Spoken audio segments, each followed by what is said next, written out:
गाड़ी चाहिए, गाड़ी अगर ये लोग नहीं दे पा रहे हैं तो मेरा जितना भी पैसा अमाउंट जमा हुआ है वो मेरे को रिटर्न कर दिया जाए। अगर ये भी नहीं हो पाएगा तो मैं यहीं पेट्रोल डाल के अपनी आत्महत्या करूंगा इसी ऑफिस में, LST के ऑफिस में। गुंडे पाल कर रखती हैं। आप रास्ते में गाड़ी लेके जा रहे हो, 1-2 हफ्ते आपके बाउंस हुए तो वो गुंडे आपको डरा धमका कर गाड़ी छीन लेंगे, या फिर आप थोड़ा पावरफुल या पैसे में हो, 500-1000 रुपये आप उनको दे दोगे तो वो गाड़ी छूट जाएगी। जैसे मेरे साथ फ्रॉड गाड़ी हुआ। जब आपकी जमा हुई, कितने तारीख को गाड़ी ये लोग खींचे थे आपसे? गाड़ी 14 मार्च को। 14 मार्च को खींचे थे।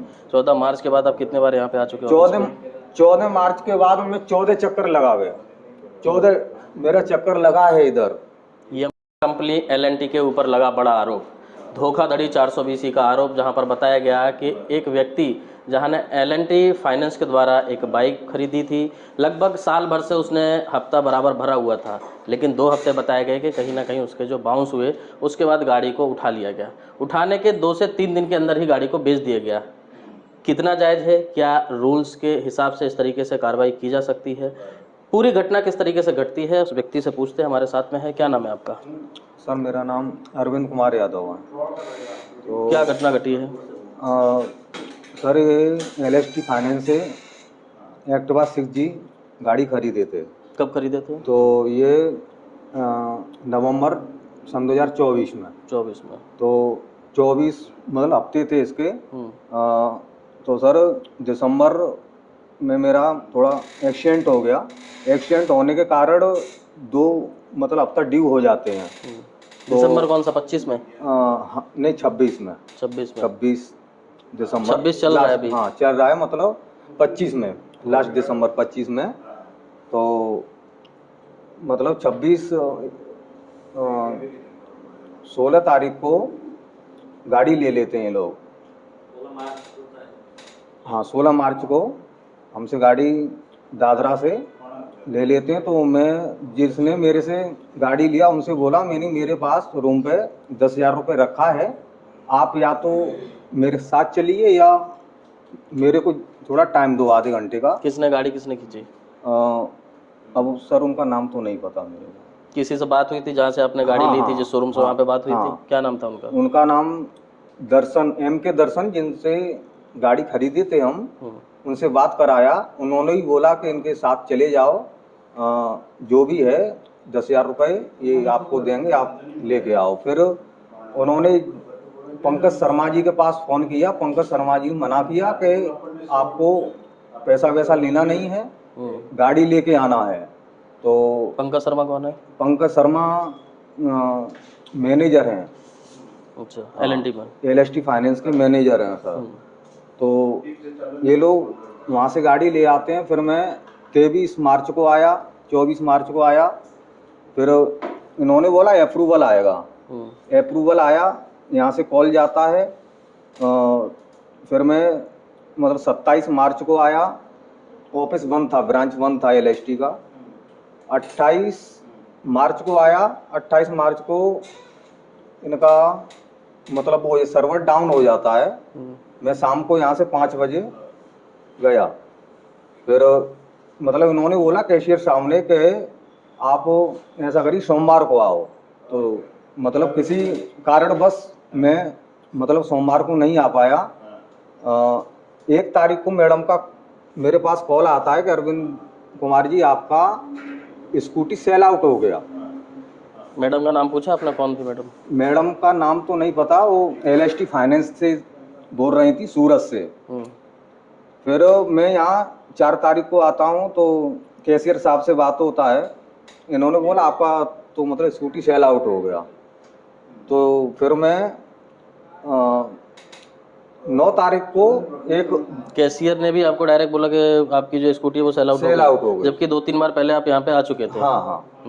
तो 9 तारीख को मतलब एक बंस करके थे, उनका कॉल आता है कि अरविंद कुमार जी आपके 5,960 रुपये चार्जिंग है, रेफो चार्ज, बाउंस चार्ज, ये आप डाल दो। जो भी था मैं उनको बोला, मैंने साहब ऐसे ऐसे है सिचुएशन, 1 तारीख को गाड़ी मेरा सेल आउट हो गया है, तो मैं कैसे क्या करूं। तो उन्होंने ये बोला कि ये LST वाले बापी जो ब्रांच है, ये लोग आपको पागल बना रहे हैं, आपका गाड़ी सेल आउट नहीं हुआ है और आप ऐसा करिए, मेरे कहने से आप 5,960 रुपये डाल दीजिए। किसके अकाउंट में डाले वो रुपए? वो LST अकाउंट में डाला हूँ। LNT के अकाउंट में वो पैसा भी आपने अकाउंट में डाला। जमा गाड़ी भी हुआ बेचने है। के बाद पहले आपको फोन आता है कि मैडम ने बोला गाड़ी आपकी बेच दी गई है। हाँ हाँ। और उसके बाद फिर आपसे 5,000 रुपये डलवाया जाता है। 5,000 रुपये डालो, 5,960 रुपये। फिर सर मैं फिर आया यहाँ 12 अप्रैल को, तो पंकज शर्मा जी बोल रहे हैं कॉल पे, मेरे पास फोन आया कि आपके साथ हो गया फ्रॉड। तो मैंने फ्रॉड तो नहीं हुआ है, क्योंकि पैसा जो भी मैंने 5,960 रुपये डाला है वो अकाउंट में जमा हुआ है। कि फिर उन्होंने कहा कि तो ठीक है, गाड़ी तो आपका सेल आउट हो गया, आपको गाड़ी मिल नहीं पाएगा। जिसको गाड़ी सेल किए हैं उनका मैं नंबर देता हूं, आप उससे बात कर लीजिए। जो भी 5,000 10,000 जो भी आपका बात बने उससे आप गाड़ी ले लीजिए। ये कौन बोल रहा है? ये पंकज शर्मा मैनेजर है। हाँ मैनेजर है। तो सर फिर मैं यहाँ से हताश होके मैं फिर ये क्या नाम सिलवासा पुलिस स्टेशन गया। उन्होंने पूछा, वहाँ एक मैडम साहिबा बैठी थी, उन्होंने बोला कि गाड़ी कहाँ से लिए आपसे? तो मैं बोला मैं गाड़ी मेरे दादरा से लिए। कि तो उधर ही जाओ। साहब 2 बार मैं दादरा पुलिस चौकी गया, मेरा वहाँ कोई सुनवाई नहीं हुआ। तारीख कुछ याद है? तारीख लगभग 11 तारीख 11-12 में। फिर मैं वहाँ से फिर उन्होंने बोला कि दादरा जाओ। दादरा भी मेरा कोई भी कंप्लेंट साहब नहीं लिए। फिर मेरे को बोले कि जहाँ LST की हद है GIDC वाला जो पुलिस स्टेशन है वहाँ जाइए। सर मैं वहाँ गया, मेरा police station GIDC police station में कोई भी सुनवाई नहीं हुआ।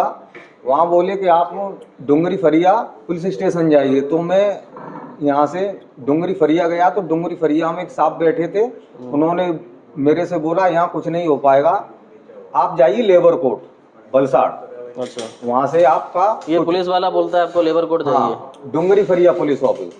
फिर सर कुछ नहीं, फिर मतलब ये करड़ी सेवा वाले जो साहब को मेरे को मतलब एड्रेस कोई दिया, इनसे जाकर मिला हमें। तो और ये साहब एक करनी सेवा वापी गुजरात प्रमुख हैं करनी सेवा से। तो इन लोगों ने मेरा मतलब सुनवाई किया है और हम लोग सब यहाँ ऑफिस के हैं। और यही मैं बोलूँगा कि मेरा गाड़ी चाहिए। गाड़ी अगर ये लोग नहीं दे पा रहे हैं तो मेरा जितना भी पैसा अमाउंट जमा हुआ है वो मेरे को रिटर्न कर दिया जाए। अगर ये भी नहीं हो पाएगा तो मैं यहीं पेट्रोल डाल के अपनी आत्महत्या करूंगा इसी ऑफिस में, LST के ऑफिस में। मेरे साथ गाड़ी जब आपकी जमा हुई कितने तारीख को गाड़ी ये लोग खींचे थे आपसे? गाड़ी 14 मार्च को। 14 मार्च को खींचे थे। 14 मार्च के बाद आप कितने बार यहाँ पे आ चुके हो? 14 मार्च के बाद मैं 14 चक्कर लगा गया। 14 मेरा चक्कर लगा है इधर। EMI आपकी कितने की थी? एक EMI कितने की थी? मेरा एक EMI 4,514 रुपए की थी। अच्छा, 22 EMI भर चुका हूँ। 2 EMI मेरा एक्सीडेंट होने के कारण नहीं भर पाया। 22 EMI आपने भरी, वो कंटिन्यू भरी हुई है, उसमें बीच में कोई बाउंस नहीं है? हाँ। तो अब जो भी है देख लीजिए साहब, गरीब आदमी हूँ और मेरे साथ मेरे को इंसाफ चाहिए ऐसा। पुलिस में कंप्लेंट की कोई गाड़ी आई थी पुलिस की, बताया सर? पुलिस कंप्लेंट तो मेरा कंप्लेंट कोई मेरा सुनवाई नहीं हुआ, कहीं नहीं हुआ यहाँ। हाँ फिर अभी जब इधर आए तो इधर 112 नंबर पे कॉल लगाए तो आए थे पुलिस। क्या बोला पुलिस? ही यही बोली मतलब देख लो जो भी है। और पुलिस ने कंप्लेंट लिखा क्या? हाँ नहीं, पुलिस ने भी अभी कंप्लेंट नहीं लिखा है। क्या बोल के गई कंप्लेंट पुलिस? लिखा नहीं लिखा ना। हाँ करनी सेना पे छोड़ के गए हैं, जो भी ये बंधु साथ में हैं। और आप चाहते क्यों अभी? सर मैं यही चाहता हूँ, मेरा मेहनत का पैसा है, बच्चों का पेट काट काट के मैं एक एक पैसा जोड़ के, जैसे मैं EMI नहीं डाल पाया हूँ तो कर्जा लेके डाला हूँ, मैं उसका ब्याज वहाँ भी भरा हूँ, इनको भी दिया हूँ LST वालों को। तो मेरा मेहनत का पैसा है, खून पसीने का पैसा जमा किया हूँ। अगर मेरी गाड़ी नहीं दे पा रहे हैं ये लोग, तो मेरा जितना अमाउंट जमा है वो दें या मेरा गाड़ी मुझको दें, क्या बस करते हो यही आप? चाहता क्या हूँ। काम क्या करते हो? काम सर छोटी सी नौकरी है, ड्राइवर हूँ मैं। आती है एलएनटी के ऊपर जो रूल रेगुलेशन होते हैं फाइनेंस के, जब व्यक्ति की एक ईएमआई बाउंस हो जाती है तो फ़ोन के द्वारा उससे पूछा जाता है ईएमआई के बारे में, भाई किस रीज़न से बाउंस हुई। जब दूसरी बाउंस हो जाए यानी कि 60 दिन, उसके बाद प्रोसेस चालू होता है कि भाई अभी या तो रिकवरी करना है, गाड़ी उठाना है। 90 दिन के बाद और उससे पहले कंटिन्यू जब भी हफ्ता उसका बाउंस हो तो उसको नोटिस भी भेजा जाता है। आपके पास एक भी नोटिस आया बीच में, कोई भी लेटर आया आपके पास? मेरे पास सर कोई भी नोटिस मैं प्राप्त नहीं किया हूँ, न मेरे को कोई भी नोटिस रिसीव हुआ है।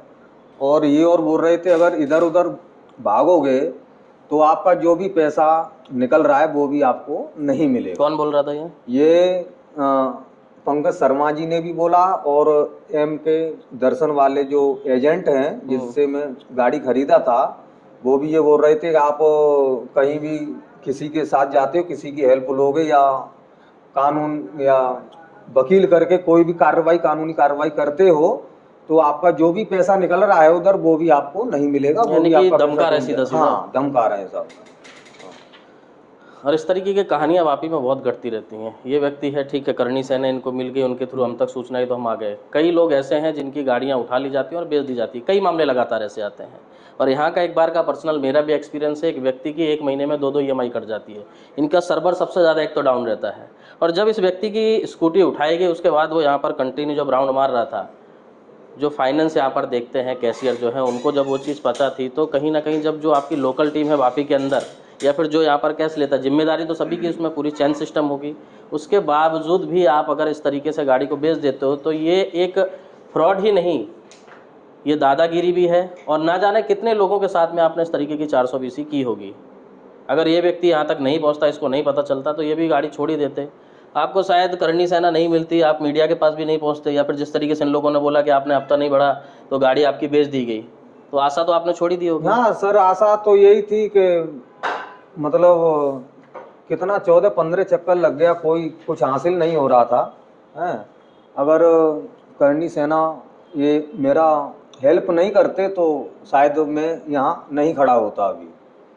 ऐसा दूसरा, जो भी मैनेजर हो सूरत की, इनकी जो भी टीम हो, यहाँ पर अभी लगभग आधा घंटे से हम लोग हैं, कई लोगों से फ़ोन के थ्रू बात भी हुई, वो रिकॉर्डिंग भी हम चलाएंगे, क्योंकि जिस तरीके से उन लोगों ने बात की और ये भी कहा कि हम गाड़ी रिटर्न कर देंगे, यानी कि अगर कोई पावरफुल व्यक्ति ना हो, कोई अगर मीडिया के पास ना पहुँच पाए तो आप उसका पैसा हजम कर जाओगे। धोखाधड़ी 420 के मामले में कार्रवाई होनी चाहिए एलएनटी के इस ऑफिस के ऊपर, और कहीं ना कहीं इसके ऊपर लॉक भी डलना चाहिए। ये कार्रवाई तुरंत की जाए और उन पुलिस स्टेशन, जो 2 पुलिस स्टेशन का नाम बताया गया है, डोंगरा और जीआईडीसीसी, उन पुलिस स्टेशन में भी जाके पूछताछ की जाएगी कि क्या अगर आपके पास कोई व्यक्ति परेशान होकर आता है तो इस तरीके से उसको भगा देना चाहिए। अभी हाल ही में एक वीडियो आपने मेरा देखा होगा 2-3 दिन पहले का, और जो रवैया पहले महाराष्ट्र में हुआ करता था वो कहीं ना कहीं गुजरात में भी प्रांतवाद जैसा सिस्टम चलने लगा, और खास करके जो वर्दी पहनकर बैठे हुए हैं वो सबसे ज़्यादा अब ये काम कर रहे हैं। प्रांतवाद के नाम पर लोगों को डरा धमका कर भगा देना, गाली दे देना। खास करके पुलिस स्टेशन में जब लोग अर्जी भी देने जाते हैं तो वो अर्जी ले तो ली जाती है, लेकिन ना ही उसका कोई रिसीविंग दिया जाता है, ना ही साइन किया जाता है। बाद में ना उस अर्जी का कुछ अता पता रहता है, ना उस व्यक्ति का। ये खबर भी हम लगातार आप तक पहुंचाते रहेंगे, पल पल की अपडेट आपको देते रहेंगे, और कोशिश यही करेंगे कि इस तरीके से किसी भी व्यक्ति के साथ धोखाधड़ी कोई भी फाइनेंस कंपनी ना करे। और दूसरी जो सबसे बड़ी बात है कि फाइनेंस कंपनियां गुंडे पाल कर रखती हैं। आप रास्ते में गाड़ी लेके जा रहे हो, 1-2 हफ्ते आपके बाउंस हुए तो वो गुंडे आपको डरा धमका कर गाड़ी छीन लेंगे, या फिर आप थोड़ा पावरफुल या पैसे में हो, 500-1000 रुपये आप उनको दे दोगे तो वो गाड़ी छूट जाएगी। जैसा इन्होंने बताया कि एलएनटी के जो सूरत में मैनेजर बैठते हैं उन्होंने ये चीज़ कही भी कि आप 2-5 हज़ार रुपये उसको दे दो और गाड़ी उससे ले भी लो। तो इस तरीके का ये पूरा खेल खेला जाता है, और इसमें पूरे कंपनी के लोग यानी कि एलएनटी फाइनेंस के लोग भी इन्वॉल्व रहते हैं। लोकल लोगों को जिनको भी ये काम दिया जाता है रिकवरी का, सबसे पहले तो ना तो उनके पास आईडी कार्ड होता है, ना ही उनको रूल रेगुलेशन पता होते हैं। कभी कोई दारू पीकर गाड़ी को छीन लेता है तो कभी कोई गुटखा खाते हुए आकर चांटा मार के छीन लेता है। और ये वीडियो भी सोशल मीडिया पे आप लगातार देख ही रहोगे, फाइनेंस कंपनियों के गुंडे किस तरीके से दादागिरी करके या तो पैसे की रिकवरी करते हैं या फिर गाड़ी छीन कर ले जाते हैं। इस पूरे मामले में किस तरीके की कार्रवाई होगी, किन किन लोगों पर कार्रवाई होगी, ये देखने वाली बात रहेगी। मैं पल पल की अपडेट आप तक पहुंचाते रहूँगा। आप जुड़े रहें हमारे साथ और देखते रहें सालासर न्यूज़।